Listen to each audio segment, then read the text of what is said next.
नाज़रीन, सिजावल में बरसात ऐं ॿोॾि मुतासिर माण्हुनि खे रिलीफ ॾियण लाइ सरकार पारां इमदादी वज़ीफ़े वारी रक़म मां 2 खां 3 हज़ार कटौतीअ वारो सिलसिलो जारी आहे, जॾहिं त सेंटर जी गेट अॻियां माण्हुनि जी रश सबबि ट्रैफ़िक जाम थी वञे थी। उन हवाले सां तफ़सील ॿुधाए रहियो आहे SS न्यूज़ जो रिपोर्टर अब्दुल रशीद।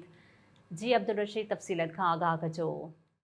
सुजावल में क़ाइम कैंप ते सरकार पारां आयल ॿिए मरहले वारी वज़ीफ़े वारी इमदादी रक़म मां 2 खां 3 हज़ार कटौती कई पई वञे। उते मौजूद मुस्तक औरतुनि जो चवणु आहे 20 कांड वठी अचनि 1500 ते असांजे ॻोठ जा पाण वरिता हुआ 1500 ते उन्हनि खे झटि में अठ पिया ॾिन। इहे ॾिसो भाउ मुंहिंजी भॻी पई आहे ऐं कॾहिं जीअं 3-4 ॾींहं रुली ईअं केरु मुंहिंजे वटि सही वठण लाइ ज़ाहिर कोन्हे।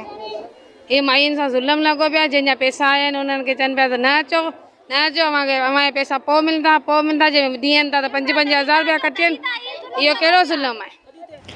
पाकिस्तान पीपल्स पार्टी लेडीज़ विंग सुजावल जी सीनियर नायब सदर जमीला सुमरो जो चवणु आहे त मीडिया जे थ्रू इहो ई पैगाम पंहिंजी सिंध गवर्नमेंट खे मोकिलणु चाहियां थी। ऐं पाकिस्तान पीपल्स पार्टी लेडीज़ विंग जी सीनियर नायब सदर डिस्ट्रिक्ट सिजावल जी आहियां ऐं हुते विज़िट कंदी रहंदी आहियां त का कटौती न थिए, औरतुनि सां नाइंसाफ़ी न थिए। पर हिते जेको कुझु मूं ॾिठो आहे अची न ॾाढी अफ़सोस जहिड़ी ॻाल्हि आहे। ऐं इहो बि चवां थी त हिते न वॉशरूम आहे न जेको हुन सां का छां को अहिड़ो टेंट वग़ैरह हुजे, को शामियानो हुजे जिते औरतूं इज़त सां वेहनि।